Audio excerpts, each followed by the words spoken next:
आज से महीने 2 महीने पहले कोई स्टालिन को जानता था?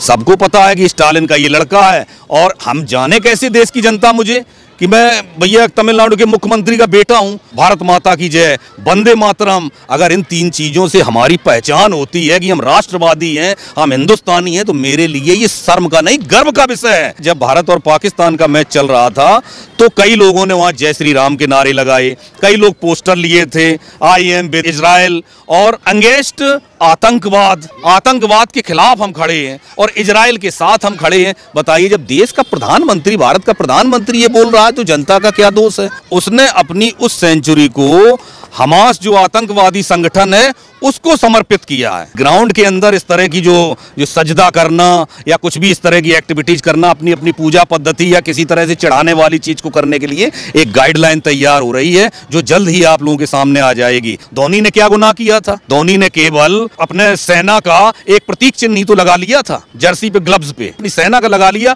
और वो तो वहां पे हमास को अपनी सेंचुरी समर्पित कर रहा है। उस समय आईसीसी को इस समय कुछ समझ में नहीं आया, धोनी ने प्रतीक चिन्ह लगा लिया था, तब उसके ग्लव्स उतरवा दिए थे। ये कौन सी राजनीति है? बस समझने वाली बात केवल यही है सर कि घूम फिर के इन लोगों का मुद्दा सनातन के विरोध में ही आ जाता है।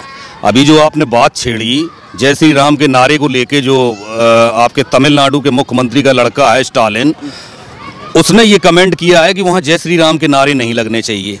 अगर ये बात आज से 3 दिन पहले जब मैच हुआ था श्रीलंका और पाकिस्तान का, और जब पाकिस्तान का कैप्टन मोहम्मद रिजवान, आप लोगों ने देखा होगा, ध्यान दिया होगा, तो उसी समय जैसी उसकी सेंचुरी पूरी हुई और सेंचुरी पूरी करके अपना सर जो है जमीन पे रख के, जैसे वो मुस्लिम में सजदा करते हैं उस हिसाब से उसने सर रख दिया और लगभग 2 मिनट तक खेल रुका रहा। आप मुझे ये बताइए, क्या ये कहीं से जायज है या ये कोई बीसीसीआई की गाइडलाइन है? बीसीसीआई को छोड़ो, क्या ये आईसीसी की गाइडलाइन है कि आप बीच मैदान में सजदा करेंगे या नमाज पढ़ेंगे? और उसके बाद समझ लीजिए जले पे नमक छिड़कने वाली बात किया। उसने अपनी उस सेंचुरी को हमास जो आतंकवादी संगठन है उसको समर्पित किया है कि मैं अपने शतक को उनको समर्पित कर रहा हूं। उस समय ये एक भी नालायकों का मुंह नहीं खुला, क्योंकि ये सनातन विरोधी हैं, इन्हें और किसी चीज से कोई मतलब नहीं है। अगर इन्होंने अपनी माँ का दूध पिया है, चाहे स्टालिन हो, चाहे चंद्रशेखर यादव हो बिहार वाला, चाहे स्वामी प्रसाद मौर्य हो, अगर इन लोगों ने अपनी माँ का दूध पिया है ना, तो बाइबल पे बोल के दिखाएं, इस्लाम पे बोल के दिखाएं, कुरान पे बोल के दिखाएं। सारे ग्रंथों में कहीं कोई कमियां नहीं है, कुछ नहीं है, केवल सनातन धर्म में ही कमियां हैं, केवल रामचरितमानस में ही कमियां हैं। मैं आज चैलेंज देता हूं आपके द्वारा, इस मंच के द्वारा, कि अगर इनमें हिम्मत है तो ये किसी भी धर्म की, नहीं तो मुझे बताएं, मैं इनकी 50 कुरीतियां गिनाता हूं आपको। तो कहने का मतलब ये है। और जब हमारे देश के प्रधानमंत्री, मैं उसी मुद्दे पे लौट के आता हूं, जब देश के प्रधानमंत्री ने बोला था कि हम आतंकवादियों, दुनिया में किसी भी तरह का आतंकवाद हो, किसी भी तरह का आतंकवाद हो, किसी भी रूप में हो, हम उसका विरोध करेंगे, क्योंकि हमने 40 साल आतंकवाद का दंश झेला है। तो उन्हीं की बात से प्रेरित होके जब भारत और पाकिस्तान का मैच चल रहा था तो कई लोगों ने वहां जय श्री राम के नारे लगाए, कई लोग पोस्टर लिए थे, आई एम विद इजराइल, और अगेंस्ट आतंकवाद के खिलाफ हम खड़े हैं और इजराइल के साथ हम खड़े हैं। बताइए, जब देश का प्रधानमंत्री, भारत का प्रधानमंत्री ये बोल रहा है तो जनता का क्या दोष है? उन्होंने तो अपने प्रधानमंत्री को ही फॉलो किया है, और इसमें बुराई क्या है? आतंकवाद के विरोध की बात हो रही है। हम पहले भी आपको बता चुके हैं कि फिलिस्तीन और इजराइल के लिए जो स्टैंड था भारत का, आज 1948 से जो स्टैंड है वही स्टैंड आज भी कायम है। इसका मतलब ये थोड़ा ही है कि आतंकवाद का समर्थन करने लगेंगे। हम कश्मीरियों के साथ खड़े हैं, आप कहोगे लश्कर तैयबा और हिजबुल मुजाहिदीन के साथ खड़े हो जाएं, ऐसा कैसे हो सकता है? ये तो संभव नहीं है किसी भी सूरत में। तो ये, और इसकी आड़ में यहाँ के जो सर्प हैं वो आ गए इसी चीज में, सनातन विरोध को लेके। आपने देखा होगा चंद्रशेखर रामचरितमानस को ग्रंथ ही मानने को तैयार नहीं है। स्वामी प्रसाद मौर्य रामचरितमानस की होली जलवा रहा है, रामचरितमानस के खिलाफ बोलता है, उसकी प्रतियां फड़वाई उसने चौराहे पे। इसको स्वामी प्रसाद मौर्य को उस समय रामचरितमानस, अब ये 60 साल से जब ऊपर हो गया तो इसको ज्ञान की प्राप्ति हुई कि रामचरितमानस में ये खामियां हैं। आज से पहले इसको नहीं खामियां आई। जब मलाई चाट रहा था भाजपा की सरकार में, तब इसको होश नहीं आया कि हम सनातन धर्म के खिलाफ या रामचरितमानस के खिलाफ, तब सब अच्छा था। और आज भी इसकी लड़की भारतीय जनता पार्टी का प्रतिनिधित्व करती है। अपनी लड़की को बेदखल कर दे, अपनी लड़की से मतलब त्याग दे, लेकिन ये सब राजनीति से प्रेरित हैं, क्योंकि ये स्वामी प्रसाद मौर्य नहीं कर रहा, इनके जो सरबराह हैं अखिलेश यादव साहब वो करवाते हैं। आप ये बताइए कि बगैर किसी घर के मुखिया के, आप घर के मुखिया हैं, घर परिवार में कौन सा काम करना है, कौन सा नहीं करना है, ये ज़मीन खरीदनी है, ये ज़मीन बेचनी है या ये करना है, घर का मुखिया तय करना है, जो स्ट्रेटजी होती है। तो स्वामी प्रसाद मौर्य वही तो कर रहा है जो उसके आका बोल रहे हैं। प्रहार होना चाहिए अखिलेश यादव के ऊपर, स्वामी प्रसाद मौर्य के ऊपर नहीं होना चाहिए, क्योंकि ये अगर ये बोलता होता तो जब भाजपा के साथ था 5 साल तब क्यों नहीं बोला? क्योंकि भाजपा के जो सरबराह थे वो ऐसे नहीं थे। और ये साफ जाहिर होता है कि इसमें ये ऐसे ही सेम स्थिति है बिहार की। वहाँ चंद्रशेखर यादव की औकात नहीं है बोलने की, लेकिन उनके मुखिया घर में मजार बनाते हैं, इफ्तार पार्टियाँ करते हैं, नवरात्रों में जो है वहाँ पे मजार पे चादर चढ़ाते हैं। तो आप अंदाज़ा लगा सकते हो कि उसके आगे के जो होंगे वो लोग किस तरह के होंगे। तो कहने का मतलब ये है कि चारों तरफ से घेर के, हर तरफ से आके कुछ हैं लोग, मुट्ठी भर लोग हैं जो सनातन को, लेकिन हमने आपसे पहले भी कहा था सनातन की जड़ें इतनी गहरी हैं, इतनी ज़्यादा गहरी हैं, इनमें अगर कोई भी अपना हाथ ऐसे डालेगा ना उसी में उलझ के मर जाएगा। मैं आपको बता रहा हूँ सनातन की जड़ें इतनी गहरी हैं कि उसी में उलझ के मर जाएगा अगर उसको छेड़ेगा। बाकी मुट्ठी भर लोगों से कुछ होता नहीं है। हमारे मोदी जी ने भी आपने देखा होगा, अभी गए थे आपके कैलाश मानसरोवर, ओम पर्वत के दर्शन किए थे उन्होंने और पार्वती कुंड में स्नान किया था। तब भी उन्होंने कहा था कि सनातन ही विश्व शांति का रास्ता है, उन्होंने बोल दिया।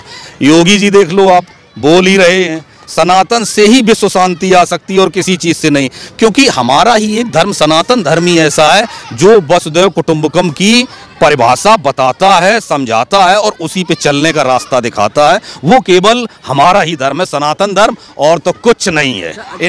जिस तरह से स्टालिन है, उदय स्टालिन लगातार जो है सनातन को खत्म करने की बात जो है पिछली बार आपने सुना है, लगातार जो इस तरह से बात आती है, लेकिन जब जो है मैच में उत्साहित जो है भीड़ जो है जय श्री राम के नारे लगा रही थी, भारत माता की जय के नारे लगा रहे थे, उसमें दिक्कत क्या होगी? उसमें पाकिस्तान के खिलाड़ियों को दिक्कत नहीं, इनको क्यों दिक्कत नहीं? ये खुद काफिर हैं, ये खुद सनातन विरोधी है ना, तो इन्हें एक मौका चाहिए। यही तो मैंने आपको कहा, अगर ये 3 दिन पहले जब श्रीलंका पाकिस्तान का मैच चल रहा था तब भी अगर ये बोल देता इसने सजदा क्यों किया तो ये पाक साफ हो जाता बिल्कुल। लेकिन इसे तो सनातन पे हमला करना है। दूसरी चीज, फेमस कैसे हो?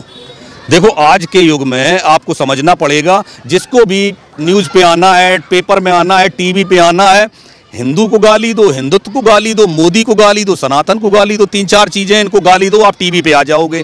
तो आप ये बताओ, आज से महीने 2 महीने पहले कोई स्टालिन को जानता था?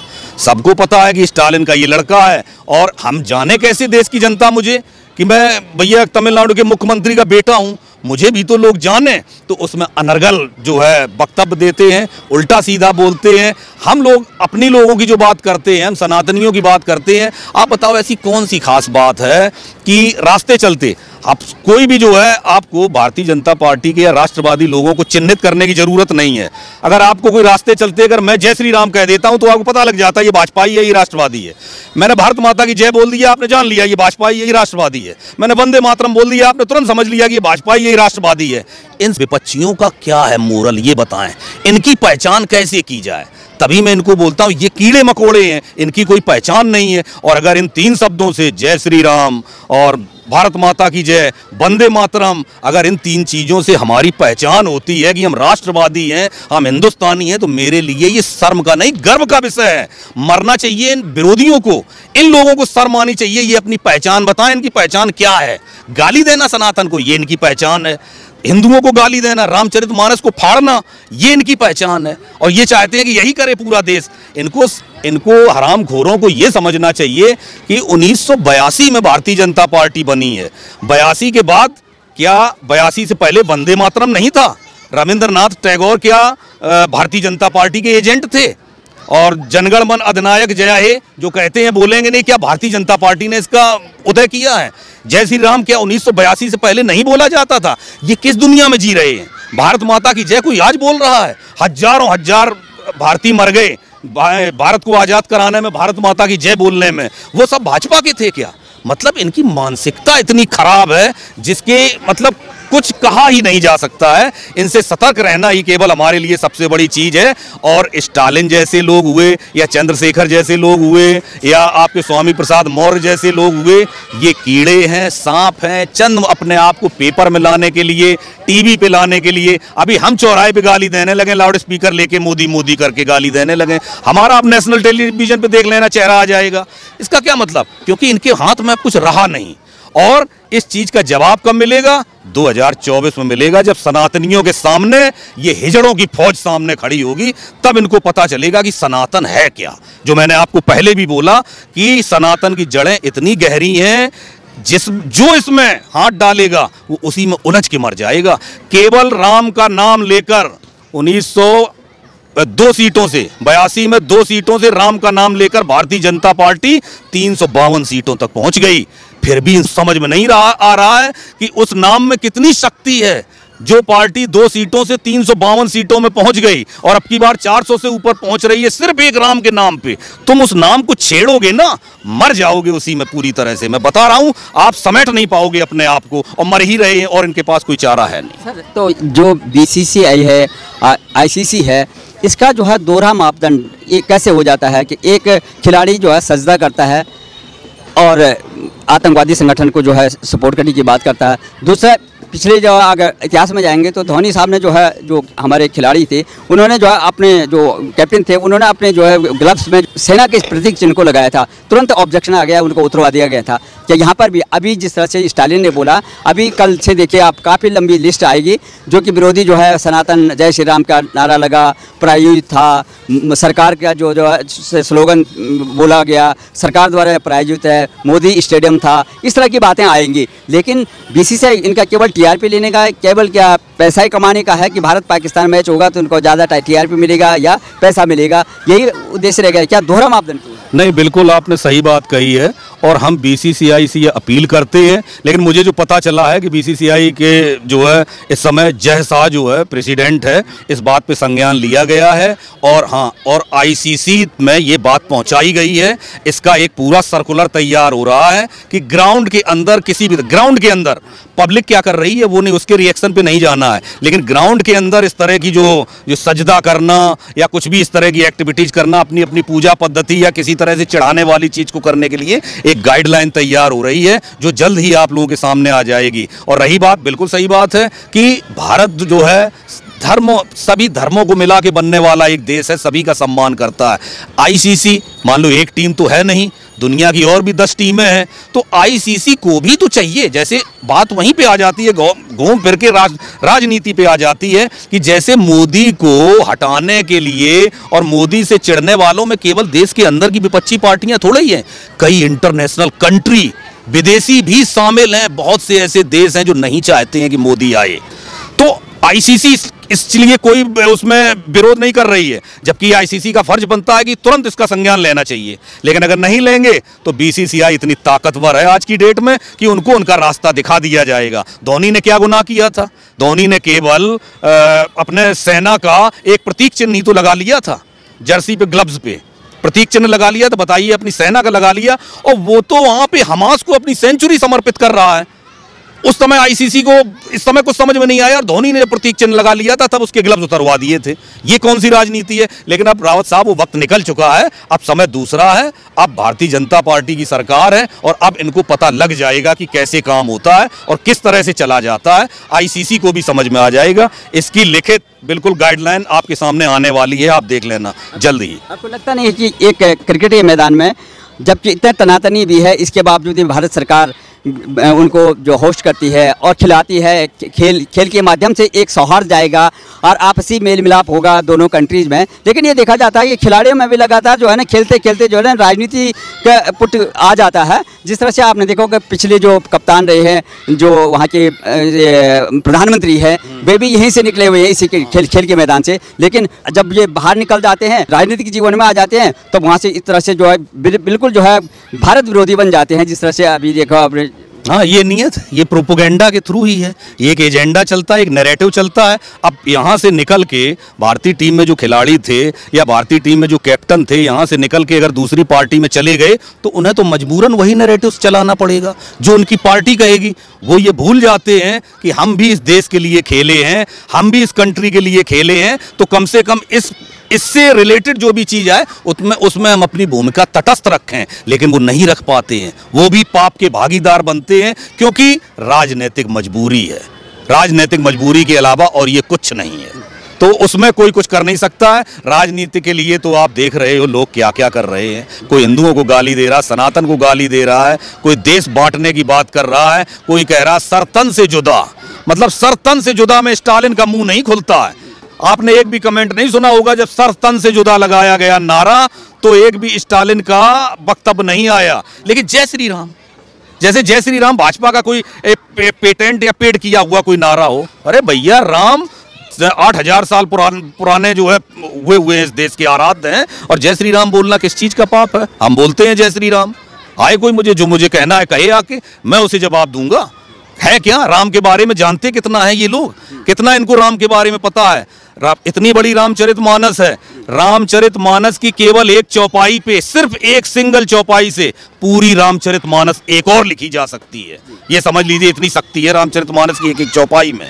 पाकिस्तान के इमरान खान की हम बात कर रहे हैं, जैसे कि इमरान खान जी जो है बहुत अच्छा खेलते थे और एक आपसी जो है खेल की भावना से खेलते थे, लेकिन जब वो राजनीति में आए ऐसा लगता था कि एक खिलाड़ी जो है पाकिस्तान का जो हुक्मरान बन गया है, तो अब हमारे संबंध जो है बहुत अच्छे रहेंगे, भारत पाकिस्तान के संबंध बहुत अच्छे रहेंगे। आपने देखा होगा किस तरह से जब सीट पे बैठे थे किस तरह से। तो आपको क्या लगता है कि क्या ये सौहार्द के लिए खेला जा रहा है मैच? पाकिस्तान जो है लगातार जो है जो आतंकवादी संगठनों का जो है पोषण कर रहे हैं, तो हमको नहीं खेलना चाहिए, ये भी बात उठती है। तो आपको लगता है कि अब जब हम सौहार्द की बात करते हैं कि ये आने वाले, जैसे ये सजदा करने वाले उप कप्तान हैं, क्या आने वाले समय में जो है दोनों देशों का मेलजोल बढ़ेगा इससे?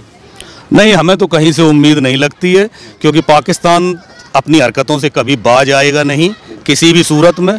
आप देख रहे हो बोल नहीं पा रहा है, क्योंकि मरा जा रहा है इसलिए बोल नहीं पा रहा है। भुखमरी है, नंगा भूखा, एक बच्चे खाने के लिए तरस रहे हैं, तो वो बोलने की स्थिति में नहीं है। इनके अंदर सुधार आएगा ये मुझे बिल्कुल लगता नहीं है, ना कभी, क्योंकि सौहार्द आना होता तो जब वाजपेयी जी के ज़माने में नहीं आ पाया, जो ज़बरदस्ती जाके उन्होंने समझौता एक्सप्रेस ट्रेन चलाई, पाकिस्तान गए, उनको यहाँ बुलाया और उसके मुशर्रफ को यहाँ बुलाया, यहाँ से जाने के तुरंत बाद ही कारगिल कांड करवा दिया था उसने, तो वो कभी नहीं सुधरेंगे। रही बात इमरान खान की, तो इमरान खान के कर्मों की सजा आप देख रहे हो, जेल में है, जेल में है बिल्कुल, और सिल्वर के लोटे में पानी पी रहा है, पूरा पानी की डोज भी नहीं दी जा रही है, ये हालत है। तो इन लोगों का कुछ नहीं होने वाला।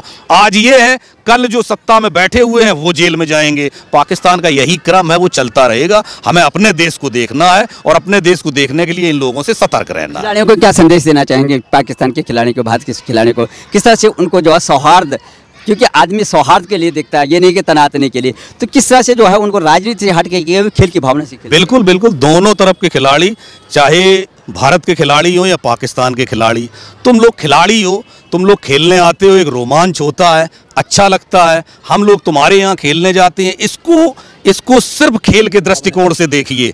खेल है ये, बस खेल की भावना से हार जीत का फैसला वहीं मैदान में हो जाता है। फिर भी ये नियम बनाया गया, दोनों लोग एक दूसरे से हाथ मिलाते हैं, एक दूसरे से गले मिलते हैं, इसको यहीं तक सीमित रखिए। आप लोग इन राजनीति के चक्कर में मत पड़िए। राजनीति के चक्कर में अगर पड़ोगे तो फिर छींचा लेदर बेटा तुम लोगों की भी होगी, ये भी समझ लीजिए।